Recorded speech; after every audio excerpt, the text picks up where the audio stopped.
Hello friends, welcome to my channel Abdul Educare. दोस्तों, आज की इस वीडियो में हम स्टैंडर्ड 7 हिंदी का चैप्टर नंबर 4 शब्द संपदा का एक्सप्लेनेशन देखेंगे। दोस्तों, बहुत ही अच्छा चैप्टर है जो कि बहुत ही अच्छी सीख मिलेगी आपसे और आपका पढ़ाई में और ज़्यादा मन लगने वाला है। तो स्टार्ट करते हैं। तो देखते हैं इसके लेखक कौन है, इसे किसने लिखा है। तो इसे लिखा है डॉक्टर सूर्य नारायण रणसुबे ने। तो चलिए स्टार्ट करते हैं। तो चैप्टर का नाम है हमारा शब्द संपदा। शब्द मतलब अक्षर, वर्ड्स। संपदा मतलब संपत्ति, जो हमारा खजाना होता है उसे हमें संपत्ति कहते हैं। जो हमारी चीज़ होती है खुद की, उसे हम अपनी संपत्ति कहते हैं। तो क्या बताना चाह रहे हैं हमारे लेखक, आइए देखते हैं। प्रस्तुत निबंध के माध्यम से लेखक ने शब्दों की शक्ति को दिखाते हुए इनकी संपदा को बढ़ाने के लिए जागरूक किया है। मतलब ये कवि हमें क्या बताना चाहते हैं, हमारे जो लेखक है, कवि नहीं लेखक, क्योंकि ये एक चैप्टर है। तो इसमें ये बताना चाहते हैं हमारे लेखक कि शब्दों की जो शक्ति है, जो पावर है, शब्दों का जो ज्ञान है, उसे हमें बढ़ाना चाहिए। उसकी एकदम संपत्ति, उसकी हमारी पूरी प्रॉपर्टी कर लेनी चाहिए, हमें जान लेना चाहिए। हर एक शब्द का मीनिंग, हर एक शब्द का अर्थ हमें जान लेना चाहिए। को बढ़ाने के लिए जागरूक किया है, मोटिवेट किया है। तो आइए दोस्तों, तो दोस्तों इधर दिया है स्वयं अध्ययन, मतलब खुद का वर्क, खुद से, स्वयं मतलब अपना, खुद से करना है ये तुम्हें। तो वाणी कैसी होनी चाहिए बताओ। वाणी मतलब हमारी बोली, बोली कैसी होनी चाहिए वो बताओ। तो बोली सुंदर होनी चाहिए, मीठी होनी चाहिए, प्रिय होनी चाहिए। इस तरह से आपको पूरे बॉक्स में लिखना है। तो अभी चलो चैप्टर स्टार्ट करते हैं। आदिम अवस्था से आधुनिक मनुष्य तक की विकास यात्रा का रहस्य किसमें है। तो दोस्तों मैं एक बात बोलना चाहता हूँ, ये आपको मैंने बता दिया है, जो ये स्वयं अध्ययन है। तो आप अपने से भी कर सकते हो। अगर किसी को नहीं आता तो कमेंट बॉक्स में आप मुझे बता देना, मैं उसको कमेंट करूँगा और वो कमेंट को पिन कर दूँगा ताकि सबको वो कमेंट दिखे। तो अगर आपको ऐसा लगता है, मैंने सोचा है कि आप खुद से लिख लोगे। 2-3 वर्ड्स मैंने बोले हैं, हमारी वाणी मीठी होनी चाहिए, सुंदर होनी चाहिए और प्रिय होनी चाहिए। तो आदिम अवस्था से आधुनिक मनुष्य तक की विकास यात्रा का रहस्य किसमें है, मतलब किसमें है। तो आदिम मतलब जब आदिवासी थे हम लोग, वो टाइम, अवस्था मतलब वो टाइम से, वो हमारा जो पल था, वो टाइम से अब तक मनुष्य, जब हम इंसान बने, ह्यूमन बींग्स बने, तब से तक अब तक का विकास, जो भी प्रोग्रेस हुआ है, विकास मतलब प्रोग्रेस, ये जो यात्रा हुई है हमारी, उसका रहस्य क्या है, सीक्रेट क्या है। यात्रा मतलब उधर के उधर तक का समय के बीच का जो चीज़ है उसे यात्रा कहते हैं। तो उसके बीच का सीक्रेट क्या है, वो क्या रहस्य है उसके पीछे, वो किस में है, वो किस में रहस्य है, क्या रहस्य है उसका, क्या इसका तुम्हें पता है। तो क्या इसका तुम्हें पता है, क्या इसका राज है, क्या इसका उत्तर है, आपको पता है। अधिकांश लोग इसका उत्तर देते हैं कि अन्य प्राणियों की तुलना में मनुष्य का विकसित मस्तिष्क इस पूरी प्रगति व संस्कृति से मूल्य में है। तो अधिकांश मतलब ज़्यादातर लोग इसका जवाब देते हैं कि अन्य प्राणियों से, अन्य प्राणी मतलब डिफरेंट दूसरे प्राणियों की तुलना की जाए तो हम ह्यूमन बींग्स का जो एकदम डेवलप ब्रेन, विकसित मतलब डेवलप मस्तिष्क मतलब ब्रेन, तो हमारा ये जो डेवलप ब्रेन है, तो अगर एनिमल से कंपेयर किया जाए तो हमारा जो ब्रेन है वो ज़्यादा क्या है, डेवलप है। इसीलिए हमने ये पूरा प्रोग्रेस लाया, ऐसे बोलते हैं सब जन। यह उत्तर अपूर्ण है। तो ये जो उत्तर है दोस्तों, ये अपूर्ण है। अपूर्ण मतलब पूरा नहीं है, थोड़ा इनकम्प्लीट है। अपूर्ण मतलब पूर्ण उत्तर है कि मनुष्य की प्रगति हुई, वह इसलिए कि मस्तिष्क में भाषा की खोज की। मस्तिष्क मतलब ब्रेन। तो पूर्ण पूर्ण उत्तर ये है कि पूर्ण उत्तर मतलब दोस्तों पूरा कंप्लीट आंसर ये है। अपूर्ण मतलब इनकम्प्लीट, पूर्ण मतलब कंप्लीट। तो कंप्लीट आंसर ये है कि दोस्तों जो मनुष्य है उसकी प्रगति के पीछे, उसकी प्रगति मतलब प्रोग्रेस के पीछे ये वजह है कि वह इसलिए कि मस्तिष्क ने भाषा की खोज की। जो इसका पूरा उत्तर है कि मनुष्य ज़्यादा प्रगति किया है, ह्यूमन बीइंग से इतना सब लाया है। इसका पूरा उत्तर है कि जो हमारा दिमाग है उसने किसकी खोज की? भाषा की, लैंग्वेज की खोज की। इसीलिए हम बातचीत कर पा रहे हैं ना दोस्तों। नहीं तो पहले आंडा पूंडा कुछ भी बोल देंगे तो कैसे चलेगा? कुछ समझ में आएगा? तो उस तरह से, तो इसीलिए तो भाषा होनी चाहिए। कुछ भी आप वर्ड बोलोगे, कुछ भी मीनिंग बोलोगे, उसका मीनिंग होना चाहिए, मीनिंगफुल वर्ड होना चाहिए। तो अभी आपको जैसे तमिल भाषा नहीं आती, इधर ये तमिल भाषा की भी बात की है लेसन में, तो आपको तमिल भाषा नहीं आती तो आपको समझ में आएगा। उसी तरह से तमिल तो एक भाषा है, दूसरे को समझ में आएगी जो तमिल आती है। पर अगर आप कोई नया ही वर्ड बोलोगे तो आपको थोड़ी समझ में आएगा और दूसरे को भी समझ में नहीं आएगा। इसीलिए ये सब पूरी जो भी हम लोग ने प्रोग्रेस किया, प्रगति की है, उसके पीछे का रहस्य है कि हमारे दिमाग ने एक भाषा खोज की है, एक मीनिंगफुल वर्ड्स हमने खोजा है। तो उसे हम लोग ने क्या किया? खोजा है, मतलब डिस्कवर किया है, उसे पहचाना है, उसे निकाला है, खोज किया है। भाषा ही सभी प्रगति की जड़ में है। तो भाषा ही सबकी प्रगति का जड़ मतलब रूट। तो रूट अच्छे होंगे तो हमारी, जो बोलते हैं ना हम लोग, अगर बिल्डिंग के पिलर्स अच्छे होंगे तो बिल्डिंग भी अच्छी होगी। उसी तरह से झाड़ के रूट्स अच्छे होंगे तो झाड़ भी बहुत बढ़ेगा। तो उसी तरह से ये सब पूरी ये जो पूरी प्रगति हुई है उसका रहस्य क्या है? वो है सिर्फ भाषा। तो ये पूर्ण उत्तर है। दुनिया की सभी ज्ञान शाखाओं का विकास हुआ भाषा के कारण। तो ज्ञान शाखा मतलब ब्रांचेस ऑफ नॉलेज। तो ये पूरी जो नॉलेज फैली एक जगह से दूसरे जगह, इसका क्या कारण है? पूरी दुनिया में जो नॉलेज फैली है, पूरी स्प्रेड हुई है नॉलेज, उसका कारण है सिर्फ भाषा के कारण, भाषा की वजह से। भाषा का अर्थ है कि सार्थक शब्दों का व्यवस्थित क्रमबद्ध संयोजन। भाषा का मीनिंग है कि सार्थक शब्दों मतलब सार्थक मतलब मीनिंगफुल शब्दों का व्यवस्थित मतलब साइंटिफिक, क्रमबद्ध मतलब ऑर्डर, संयोजन मतलब दोस्तों संयोजन का मतलब है कॉम्बिनेशन। तो भाषा मतलब क्या है?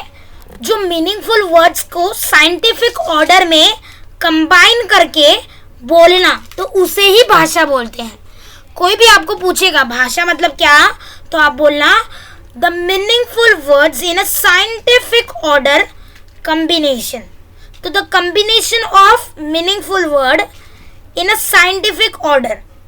तो वर्ड्स कैसे होने चाहिए? सार्थक शब्द होने चाहिए, मीनिंगफुल, उनका मतलब होना चाहिए, और एकदम एक के बाद एक। जैसे अभी मैं बोलूँ एक sentence, I have sleep at night, I had sleep at night, had आएगा तो I had sleep at night, तो ये सेंटेंस बराबर है।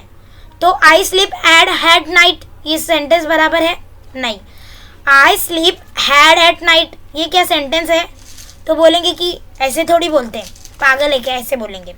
तो उस तरह से तो उसको एकदम साइंटिफिक ऑर्डर, एक के बाद ऑर्डर मतलब एक के बाद एक, तो उसको साइंटिफिक।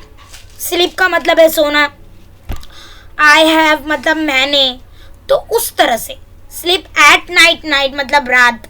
तो उस तरह से हर चीज़ का मीनिंग्स होना चाहिए, मीनिंगफुल होनी चाहिए, और वो क्रोनिकल ऑर्डर मतलब साइंटिफिक ऑर्डर में एक के बाद एक उनका कॉम्बिनेशन होना चाहिए, तब जाके वो एक भाषा बनेगी।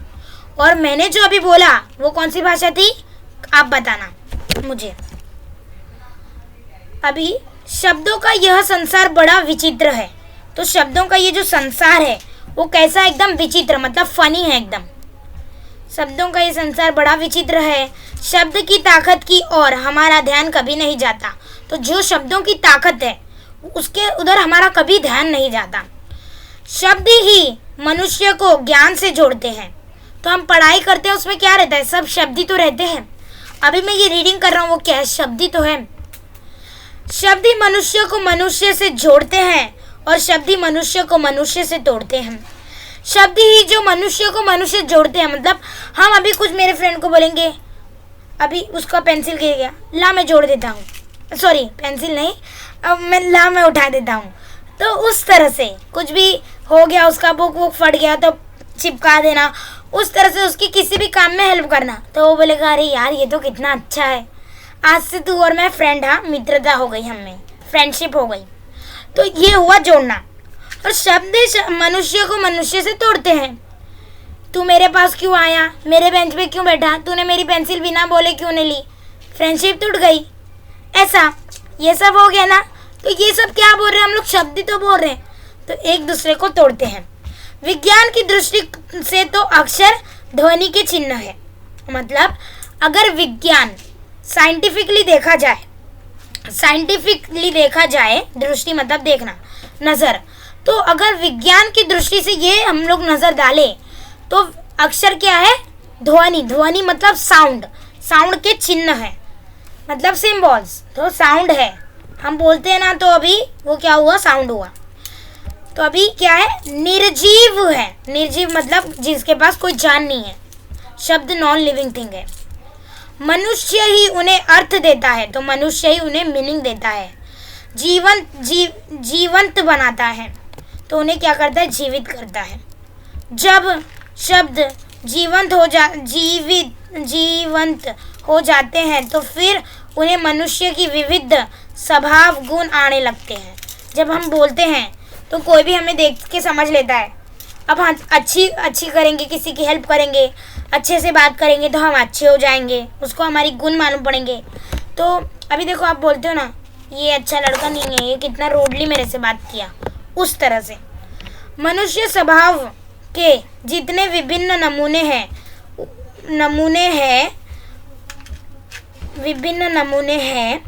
उतने ही शब्दों के स्वभाव के नमूने हैं।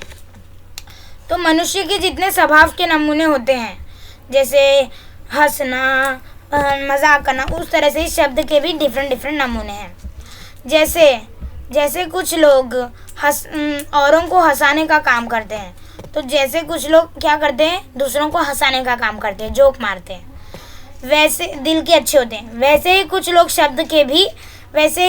शब्द भी लोगों को हंसाते हैं। तो वैसे ही कुछ शब्द भी लोगों को हंसाते हैं। जैसे मैं अभी कुछ जोक बोलूँगा तो वो क्या रहेंगे, शब्द यूज़ करके ही मैं जोक बोलूँगा ना, तो वो लोग हंसते हैं।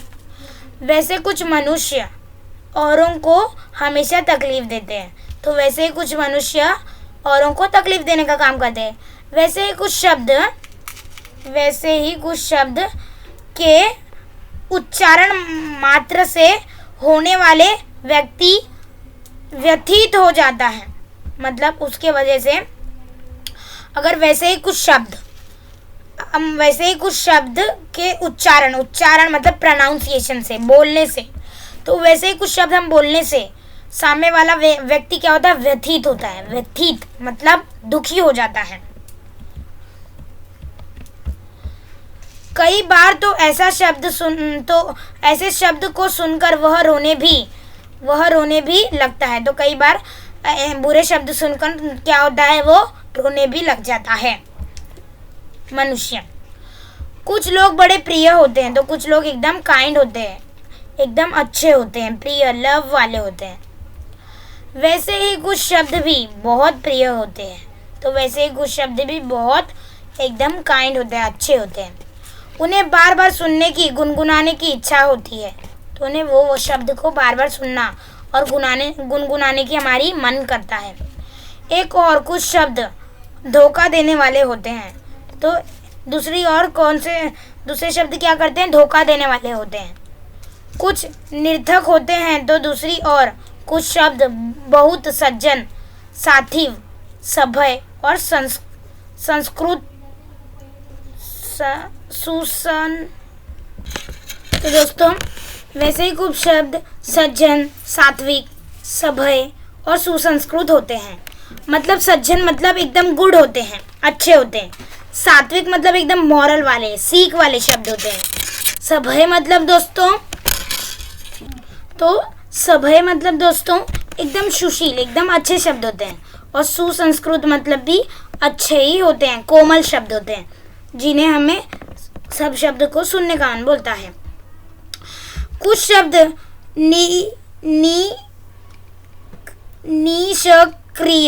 निष्क्रिय बना देते हैं। निष्क्रिय मतलब हमें कुछ काम हम कर रहे हैं तो वो काम से हमें बिना क्रिया करने का काम करा देते हैं।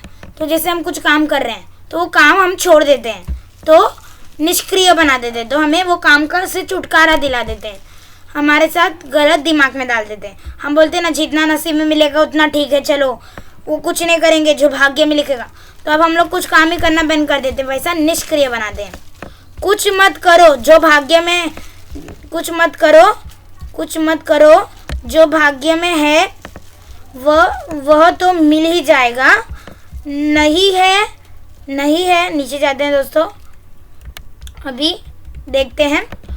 नहीं है तो नहीं मिलेगा, तो हम लोग ऐसे बोलते हैं ना, कुछ लोग, कुछ मत करो जो भाग्य में वो मिलेगा, जो भाग्य में लिखा है वो मिलेगा, और जो होगा वही, और जो नहीं लिखा है वो नहीं मिलेगा, तो नहीं मिलेगा, जो नहीं लिखा है तो नहीं मिलेगा।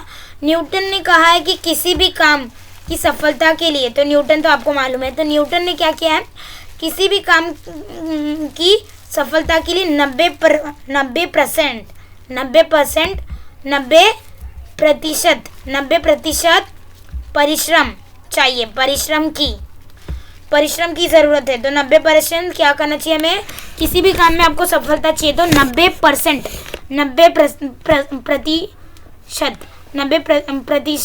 आपको उसके अंदर सफलता के लिए मेहनत करनी पड़ेगी, परिश्रम करना पड़ेगा, मेहनत। और 5% बुद्धि की ओर, तो बुद्धि का इस्तेमाल करके करना होगा। और 5% संयोजन की ज़रूरत होती है।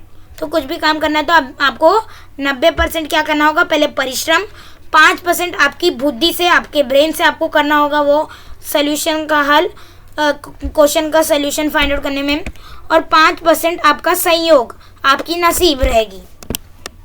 परंतु याद रखें, किसी भी काम को पूर्णतः देने के लिए 90% कठोर परिश्रम की ज़रूरत होती है। मतलब किसी भी काम को कंप्लीट करने के लिए, उसे हासिल करने के लिए, कुछ भी, उसके लिए आपको 90% कठोर, एकदम हार्ड, कठिन परिश्रम, मेहनत करनी पड़ेगी, उसकी ज़रूरत है कि कठोर परिश्रम की ज़रूरत होती है सफलता पाने के लिए। 90%। ऐसे शब्द जो हमें निष्क्रिय करते हैं, उन्हें हमें अपने जीवन व्यवहार से निकाल बाहर करना चाहिए। तो जो शब्द हमें निष्क्रिय मतलब कोई काम करने से रोकते हैं, जैसे जितना भाग्य में होगा मिलेगा, ये मेहनत करने से क्या, ये करने से तो कुछ नहीं होने वाला, दूसरा काम कर, उसमें देख, ऐसे बोलते हैं ना, ये सब नहीं करने का रे, पढ़ाई करके क्या करेंगे, वो सब वैसे शब्द जो हमें निष्क्रिय बना देते हैं, काम करने से हमें बुरी आदत डाल देते हैं, हमारे मन में बुरी चीज़ें डाल देते हैं। तो वो शब्द को हमें क्या करना चाहिए, अपनी जीवन व्यवहार, उन्हें हमें अपने जीवन व्यवहार से निकाल बाहर फेंक देना चाहिए, जीवन से निकाल कर बाहर फेंक देना चाहिए।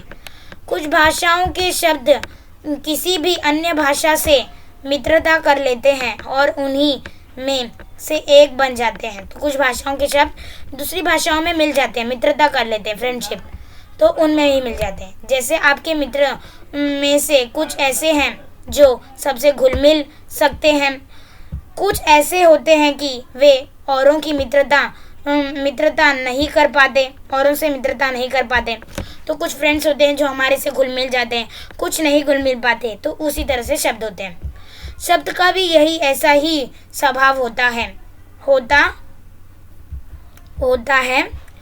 विशेषकर अंग्रेजी भाषा के कई शब्द जिस किसी प्रदेश में प्रदेश में गए, वहाँ की भाषाओं में घुल मिल गए। तो कहीं भी जाते हैं अंग्रेजी भाषा के, खासकर विशेषकर मतलब खासकर अंग्रेजी भाषाओं का शब्द होते हैं। तो उसी तरह से किसी भी प्रदेश में कोई भी जगह में चले जाते हैं तो उधर की भाषाओं में क्या हो जाते हैं, घुल मिल जाते हैं। जैसे बस, रेल, कार, रेडियो, स्टेशन। तो अभी हम स्टेशन हिंदी में भी स्टेशन ही कहते हैं, तो अभी हिंदी में भी मिल गया। बस भी हम लोग इंग्लिश में भी बस, अंग्रेजी में भी बस ही कहते हैं, वो हिंदी में भी बस ही कहते हैं। और रेडियो, कार, रेल आदि शब्द भी है, मतलब एक्सेट्रा और शब्द। कहा जाता है कि तमिल भाषा के शब्द केवल अपने परिवार द्रविड़ परिवार तक ही सीमित है, मतलब अपने परिवार तक ही वो रहते हैं, दूसरों से नहीं घुल मिलते। वैसे वे किसी से घुलना मिलना नहीं चाहते, तो वो किसी से घुलना मिलना नहीं चाहते। जैसे कि अभी देखो, तमिल में कुछ मीनिंग होता है कोई शब्द का, तो अभी मेरे को तो तमिल आती नहीं है दोस्तों, तो मैं कैसे आपको एग्जांपल बताऊं। तो कुछ भी तमिल कुछ भी बोलते हैं, ऐना ऐना ऐसे कुछ भी बोलते हैं उन लोग। अभी मेरे को नहीं आ रहा है कुछ बोलने के लिए, क्योंकि एक भी शब्द मुझे तमिल का नहीं आता। तो उसी तरह से अगर मेरा कोई वीडियो देख रहा है वो तमिल है तो वो समझ जाएगा मैं क्या बताना चाह रहा हूँ, आप भी समझ गए होंगे। तो अभी वो शब्द जैसे कि ऐना का मतलब होगा उनमें कुछ खाना पीना करना, तो उस एग्जाम्पल दे रहा हूँ, मेरे को मालूम नहीं है। तो उस तरह से अगर खाना पीना होगा तो क्या हिंदी में हम ऐना कहेंगे उसको?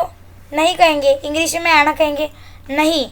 तो वो किसी भाषा से नहीं मिलते। तो तमिल भाषा के जो शब्द हैं वो किसी में नहीं मिलते। पर बस हम अंग्रेजी में भी बस ही कहते हैं, हिंदी में भी बस कहते हैं, तो ये दो शब्द मिल रहे हैं उस तरह से वे किसी से। तो ये हो गया। अलबत्ता हिंदी के शब्द मिलनसार है परंतु सब नहीं। तो कोई शब्द जो है हिंदी के वो मिलनसार है पर सब कुछ नहीं। कुछ शब्द तो अंत तक अपना स्वतंत्र अस्तित्व बनाए रखते हैं, अपने मूल्य रूप में ही वे अन्य स्थानों पर जाते हैं। तो कुछ शब्द तो मतलब कुछ शब्द मिलते हैं पर हिंदी के, पर सारे शब्द नहीं मिलते हिंदी के भी। तो कुछ अपना स्वतंत्र मतलब ओरिजिनल रूप बनाए रखते हैं। पूरे कोई भी स्थान पर जाओ, अगर कोई भी स्थान पर जाओ, आप कहीं भी आप हिंदी बोलो तो वो हिंदी ही कहलाया जाएगा। आप माँ कहोगे तो हिंदी ही होगा वो। जैसे कि अभी इंग्लिश में वो क्या हो जाएगा, मम्मी हो जाएगी। उस तरह से वो अपना ओरिजिनल रूप भी बनाए रखते हैं। तो उस तरह से कुछ शब्द अन्य भाषाओं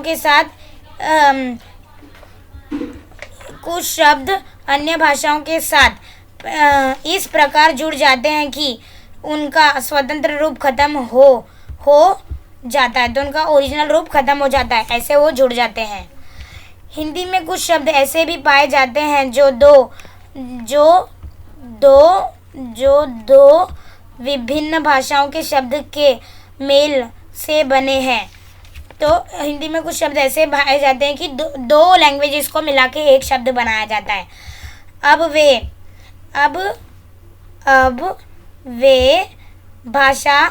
वे शब्द हिंदी के ही बने हैं।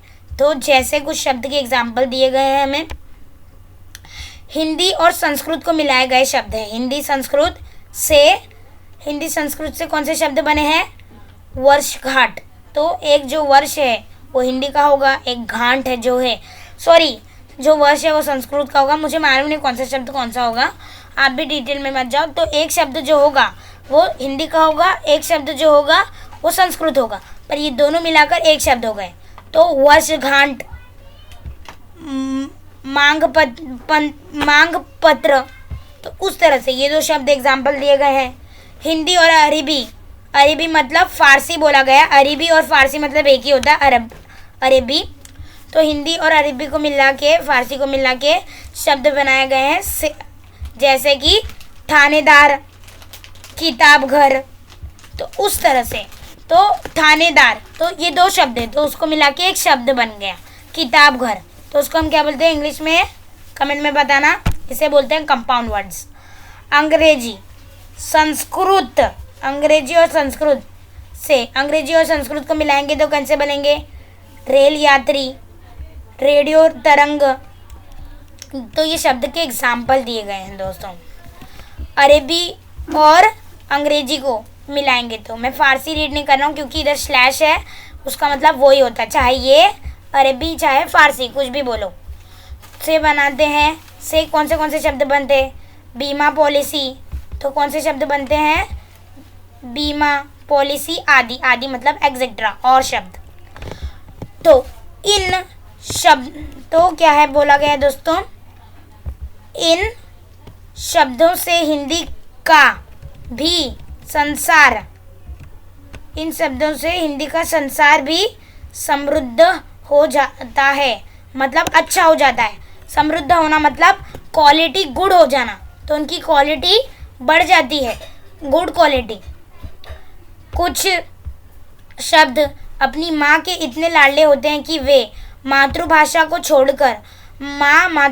छोड़कर औरों के साथ जाते ही नहीं। तो नहीं छोड़कर कुछ। तो दोस्तों कुछ शब्द बहुत अच्छे होते हैं जो अपनी मातृभाषा को छोड़कर, यानी अपनी मदर टंग को छोड़कर जाते ही नहीं। कुछ शब्द बड़े बिंदास होते हैं, वे किसी भी भाषा में जाकर अपने लिए जगह बना लेते हैं। तो कुछ शब्द एकदम बिंदास होते हैं, तो कोई भी भाषा में जाओ उनका अर्थ बन जाता है और वो मिल जाते हैं। शब्दों के इस प्रकार बाहर जाने और अन्य अनेक भाषाओं के शब्दों के आने से हमारी भाषा समृद्ध हो। तो दोस्तों ये शब्द अन्य अनेक भाषाओं में जाने से हमारी भाषा समृद्ध होती है, अच्छी हो जाती है। विशेषतः वे शब्द जिनके लिए हमारे पास प्रतिशब्द नहीं होते। प्रतिशब्द का मतलब दोस्तों क्या होता है, मुझे आप कमेंट में बताना। हाँ, मैं भी बता रहा हूँ आपको, बिना बताए हो नहीं सकता। तो प्रतिशब्द मतलब सिनोनिमस मतलब सेम अर्थ के शब्द, समानार्थी शब्द, उनके मीनिंग्स। तो जो शब्द के पास हमारे जो शब्द है, अभी शब्द है तो उसका कोई मीनिंग नहीं होता है, ऐसे हजारों शब्द जो अंग्रेजी, पुर्तगाली, अरबी, फारसी में आए हैं। तो आप जरा मुझे अभी बताओ दोस्तों कि विशेष मतलब खास बात बोली गई है। तो जो शब्द के मीनिंग्स नहीं होते वो शब्द हमें, जैसे कि वो शब्द किस में आए हैं? जो शब्द के मीनिंग नहीं होते। प्रतिशब्द मतलब मीनिंग्स, जो शब्द के मीनिंग्स नहीं होते, सिनोनिमस नहीं होते, समानार्थी शब्द नहीं होते, वो शब्द कौन सी लैंग्वेज में आए? अंग्रेजी में आए हैं, पुर्तगाली में आए हैं, अरबी में आए हैं और फारसी में आए हैं। उन्हें आने दीजिए, तो उन्हें आने दीजिए। जैसे brush, rail, pencil, radio, car, scooter, station आदि। तो कौन से शब्द है वो? ब्रश का कुछ मीनिंग है, रेल का कुछ मीनिंग है, पेंसिल का मीनिंग मुझे अगर किसी को मालूम है तो मुझे कमेंट में बताओ। ऐसे तो बता सकते हैं कि वो एक लिखने वाली चीज़ है, पर ये एकदम परफेक्ट मीनिंग नहीं हुआ। जैसे स्टैंड अप का मीनिंग क्या? खड़े होना। तो उस तरह से रेडियो, कार, स्कूटर। अब स्कूटर, कार आप बोल सकते हो कि एक व्हीकल है, पर प्रॉपर मीनिंग नहीं है। व्हीकल तो बहुत सारे कॉमन मीनिंग बोल सकते हैं, पर प्रॉपर मीनिंग नहीं है। स्टेशन आदि मतलब एग्जेक्ट्रा और वर्ड्स हैं। तो कौन सी लैंग्वेज में आप पूछ सकते हैं, या आपको फिल्म ब्लैंक्स में याद रख लो, आंसर इन वन में भी पूछ सकते हैं। कौन सी में आए हैं? अंग्रेजी, पुर्तगाली, अरबी, फारसी में आए हैं। परंतु जिन शब्दों के लिए हमारे पास सुंदर शब्द है,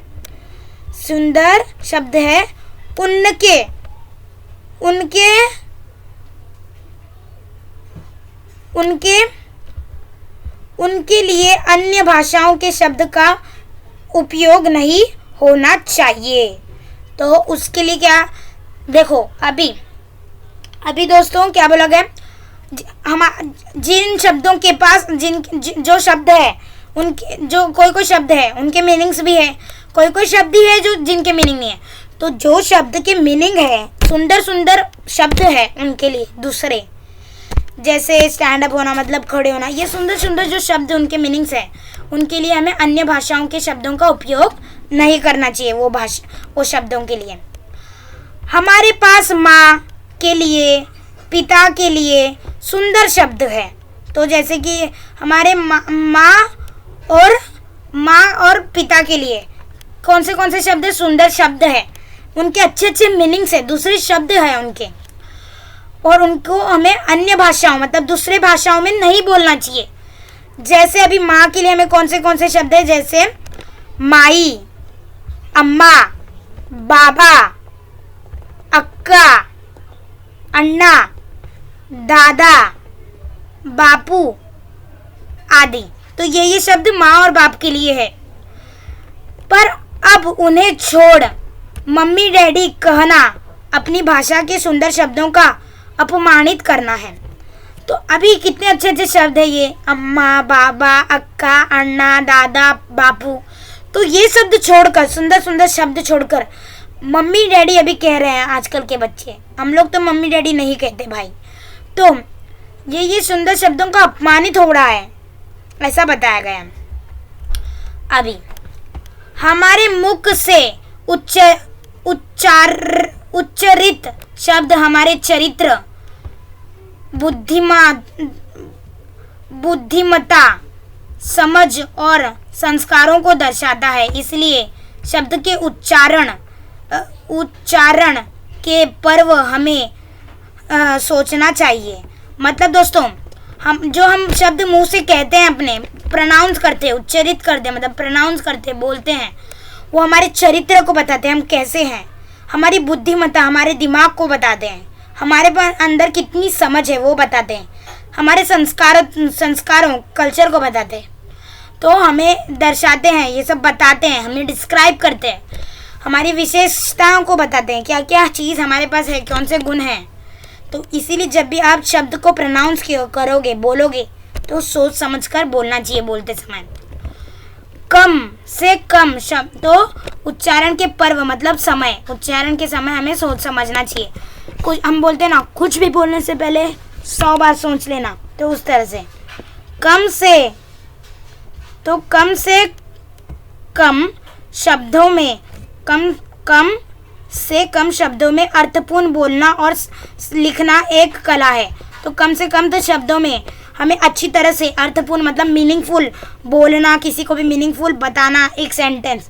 अभी बहुत बड़े शब्द यूज़ करने के लिए, I had sleep at last night, तो वो क्या हो गया, बहुत। तो कम शब्द उसके लिए यूज़ करना, ये एक अच्छे से उसको बताना, अर्थपूर्ण मीनिंगफुल बताना और लिखना, ये एक कला है, ये एक आर्ट है। यह कला विविध पुस्तकों के वाचन से परिश्रम से साध्य हो सकती है। मतलब ये कला जो विविध मतलब डिफरेंट पुस्तक मतलब बुक को वाचन मतलब रीड करने से, परिश्रम से साध्य हो सकती है, मतलब मेहनत करने से साध्य मतलब अचीव हो सकती है, मिल सकती है। ये कला हम पा सकते हैं, अचीव कर सकते हैं। मात्र एक गलत शब्द के उच्चारण से वर्षों की दोस्ती में दरार पड़ सकती है।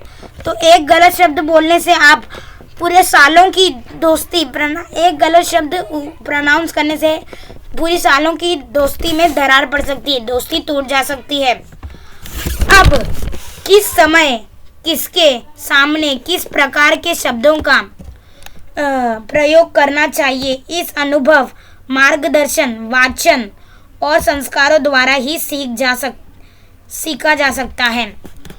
तो कौन से किस समय कैसे बात करना है, किसके सामने कैसा बात करना है, किस प्रकार बात करना है, कैसे हमें शब्दों का उपयोग करना है, कौन से इंसान के सामने कैसा, दोस्त है तो हाय हेलो, टीचर है तो रिस्पेक्ट देके हाय टीचर थोड़ी बोलेंगे, गुड मॉर्निंग टीचर बोलेंगे।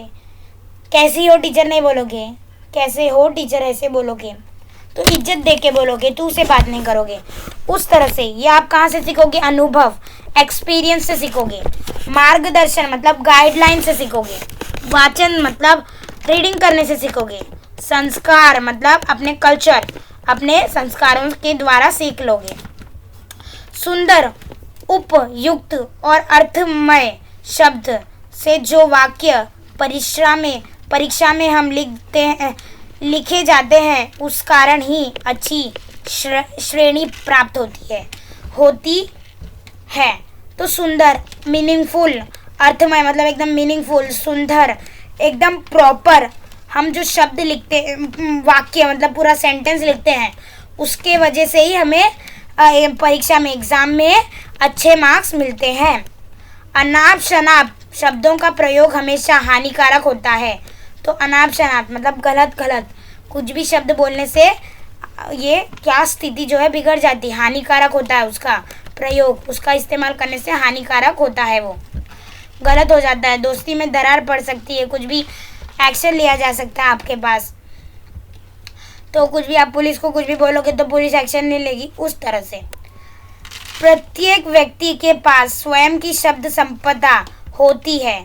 तो प्रत्येक हर एक व्यक्ति के पास अपनी शब्दों को यूज़ करने की उनकी संपत्ति होती है, उनका ज्ञान होता है। किसी के पास कम होता है, किसी के पास ज़्यादा होता है दोस्तों। इस संपदा को बढ़ाने के लिए साहित्य के वाचन की ज़रूरत है। रोज़ हमें क्या करना चाहिए, रीडिंग करनी चाहिए, तो ये हमारी जो संपत्ति है वो बढ़ेगी। तो इसको बढ़ाने के लिए आपको रीडिंग करनी चाहिए।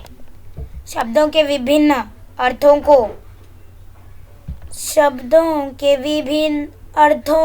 को जानने के लिए शब्दकोश की भी ज़रूरत है। तो विभिन्न मतलब शब्दों के डिफरेंट मीनिंग्स जानने के लिए। अभी देखो, अभी आपको एक मीनिंग समझ में एक मीनिंग आपको मालूम भी पड़ गया, जैसे कि शब्द मतलब संपत्ति। अभी किसी बच्चों को संपत्ति का मतलब नहीं मालूम पड़ा होगा। संपत्ति मतलब हमारी प्रॉपर्टी, उसे हम प्रॉपर्टी कहते हैं इंग्लिश में। तो अभी आपको समझ में आ गया होगा ना संपदा का मतलब। तो आपको जो संपदा का मतलब था, हिंदी में क्या संपत्ति बोला, तो वो समझ में नहीं आया होगा। उसी तरह से डिफरेंट अर्थ आपको जानने के लिए शब्दकोश की ज़रूरत है। शब्दकोश मतलब क्या होता है, डिक्शनरी, उसे हम शब्दकोश कहते हैं। शब्दकोश का एक पन्ना रोज एकाग्रता से पढ़ोगे तो शब्द संपदा की शक्ति का पता चल जाएगा। तो अगर आप रोज एक पन्ना शब्दकोश का एक पेज रोज पढ़ोगे, एकाग्रता कॉन्सेंट्रेशन से एकदम पढ़ोगे, तो शब्द संपदा की जो शक्ति है, ताकत है, पावर है, वो आपको पता चलेगी। ये जो शक्ति वर्ड है हम लोग ने पहले भी पढ़ा है, लेसन के स्टार्ट करते हैं वही। तो अब तय करो कि अपनी शब्द संपदा बढ़ानी है। तो अब आपको क्या करना है अभी दोस्तों, आपको तय करना है, डिसाइड करना है कि आपके जो शब्द की शक्ति है आपको बढ़ाने के लिए, संपदा प्रॉपर्टी बढ़ाने के लिए क्या अपनी शब्द संपदा बढ़ानी है, ये तय कर लो आप। इसके लिए वाचन संस्कृति को बढ़ाओ। तो जो रीडिंग हैबिट है आपकी, वो आपको बढ़ाना है, तो वो आपको क्या करना पड़ेगा, बढ़ाना पड़ेगा। इसके लिए शब्द संपदा बढ़ाना है तो शब्द की संपत्ति पढ़ना शुरू करो, तुम भी शब्द संपदा के मालिक हो जाओगे। तो आप पढ़ना स्टार्ट करो, डिक्शनरी यूज़ करो। हर एक वर्ड नहीं समझ में आता है तो क्या करो, डिक्शनरी देखो, और मेरे इस चैनल अब्दुल एडुकेयर को सब्सक्राइब कर लो, क्योंकि मैं हर एक सब्जेक्ट आपको पढ़ा रहा। तो इसीलिए आप मेरे चैनल को सब्सक्राइब कर सकते हो दोस्तों, अगर वीडियो अच्छा लगता है। तो नए शब्द इधर कुछ दिए गए हैं। शब्द वाटिका, तकलीफ मतलब परेशानी। निष्क्रिय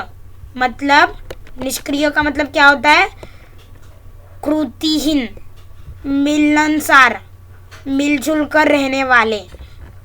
मुहावरे, दरार पड़ना, दूरी बढ़ना। अब अनाप शनाप बोलना, निरर्थक बातें करना। तो दोस्तों तो ये जो चैप्टर है हमारा वो क्या हो गया है, ख़त्म हो गया है। इसके आपको क्या चाहिए, अगर इसके आपको क्वेश्चन आंसर्स चाहिए तो आप मुझे कमेंट में बता सकते हो, उसका भी वीडियो मैं लाऊंगा ज़रूर। तो कमेंट में बॉक्स में कमेंट करना, वीडियो अच्छा लगता है तो लाइक करना, शेयर करना और हमारे चैनल अपडेट को सब्सक्राइब करना दोस्तों। Thanks for watching this video, like share subscribe to my channel Abdul Educare.